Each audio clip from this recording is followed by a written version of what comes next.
le soir bleuit ces falaises comme une estampe japonaise, comme un Renoir, comme un Manet. Quand le soleil ivre chavire dans l'océan et qu'il s'étire comme un éventail déplié. Lorsque tout se métamorphose et que seul le parfum des roses continue de s'exaspérer. Bonjour. Ça va Charlotte? On a parlé il y a un instant avec Marie-Dominique Perrin des œuvres de Bottero aux formes généreuses. Des formes généreuses, à l'époque de Renoir, il y en avait quelques-unes, on aimait bien. Hein. Elles avaient de la chance, les femmes, elles pouvaient manger tout ce qu'elles voulaient. Ça plaisait beaucoup aux garçons, c'est vrai. Ça plaisait beaucoup à Auguste Renoir, puisque c'est de lui dont on va parler. Absolument, le titre du film c'est tout simplement Renoir, un film de Gilles Bourdos, donc une production française, son 4e film, présenté cette année au Festival de Cannes dans la section parallèle Un certain regard. Gilles Bourdos, le réalisateur, a pris le parti non pas de nous offrir ici un biopic qui retracerait la vie entière de Renoir.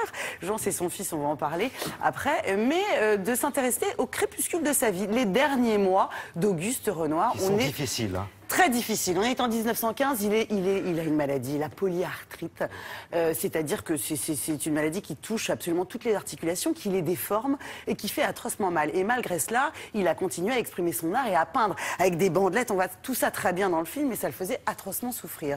Et puis on découvre aussi comment son 2e fils, Jean Renoir, lorsqu'il vient de rentrer du front, va devenir irrésistiblement attiré par le cinéma et devenir le grand cinéaste qu'on connaît. Au milieu de ces deux hommes, il y a une femme, une très jeune femme dans le film, de son vrai nom dans la vie, André Heuchling, qui va être la dernière muse d'Auguste Renoir, la Rousse. Il va beaucoup l'inspirer. Et Jean Renoir, le fils, va tomber amoureux d'elle. Et ils vont se marier. Voilà. Donc c'est vraiment les derniers mois de la vie de Renoir. Alors ce qui est très bien, c'est qu'ils ont tourné, la production, le tournage a eu lieu à Cagnes-sur-Mer, dans la campagne verdoyante que Renoir affectionnait tant à peindre. Pas dans la même propriété, mais dans la même campagne. Voilà. C'est un très joli film. On ne peut pas le comparer non plus au niveau de la qualité à un Piala, Van Gogh, mais c'est tout à fait... Parce que la grande réussite de ce film, c'est surtout son interprète principal, Michel Bouquet, 87 ans, qui n'a pas hésité une seconde à délaisser ses activités théâtrales pour jouer Renoir. Il est absolument fabuleux. On l'a rencontré très tôt le matin. La veille, il était au théâtre très tard. Il est encore au théâtre jusqu'à fin décembre. 87 ans, l'œil qui pétille. Monsieur Bouquet, la grande classe, comme on dit.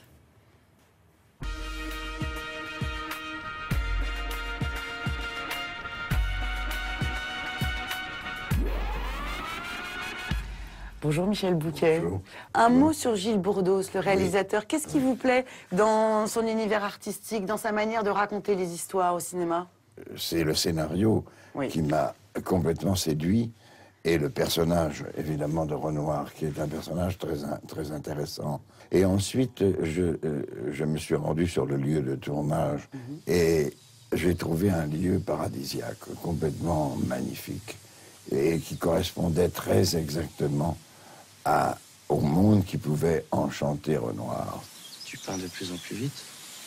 Toute ma vie, je me suis embarrassé de complications. Aujourd'hui, je simplifie. En préparant le rôle, qu'avez-vous découvert sur Renoir que vous ne saviez pas? Ce que je ne savais pas tout à fait, c'est que le personnage était l'antithèse de ce qu'il a peint.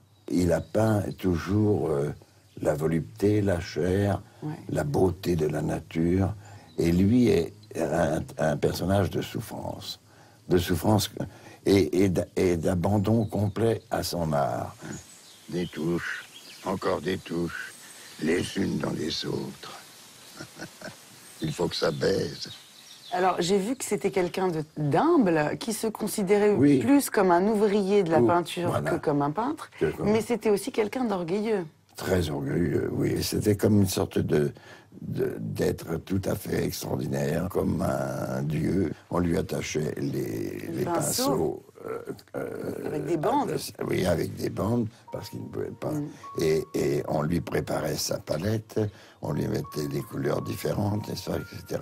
Et il commençait son travail, et il ne cessait ce travail que le soir, dès que le soleil se couchait.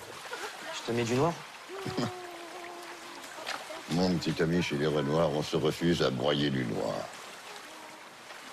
Un tableau doit être une chose aimable et heureuse. Est-ce que le fait d'avoir incarné Renoir à l'écran dans ce film, à un moment, vous avez presque regretté de ne pas avoir joué Renoir tout au long de sa vie? C'est-à-dire là, c'est une période de la vie de Renoir, c'est sa fin de vie. C'est la fin de la vie de Renoir. Ce qui m'a intéressé, c'est la fin de cette vie, avec leur tragédie, n'est-ce pas? Et de cette souffrance naît une œuvre qui est la joie, qui respire la joie, le bonheur. Merde! Ce que c'est beau! Merci beaucoup, Michel Bouquet. Merci. Très souriant, très sympa. Donc un film, deux choses, la fin d'une carrière, celle de Auguste Renoir, et la gestation, celle d'une nouvelle, celle de Jean Renoir, le fils. Voilà. En salle mercredi prochain. On faisait une comparaison avec le film de Piala, mais on a aussi deux peintres totalement différents. Totalement différents. Et puis Piala avait pris le parti de ne jamais montrer Jacques Dutronc peindre, alors qu'ici on voit beaucoup Michel Bouquet peindre. C'est très joli, ça nous fait penser un peu au cinéma de Becker. La nature omniprésente, la famille, il y a un esprit, il y a un bucolisme. Voilà, les petits riens de la vie, vous voyez ? Et aujourd'hui, on a la chance on va parler et on rend hommage à Michel Bouquet, qui est toujours au théâtre, hein, oui, dans jusqu'au Le Roi 31 Saumur. décembre. Et tout à l'heure, on évoquera un autre très très grand comédien, c'est Michel Galabru, qu'on verra ce soir sur France 2. Merci beaucoup, Charlotte. Merci.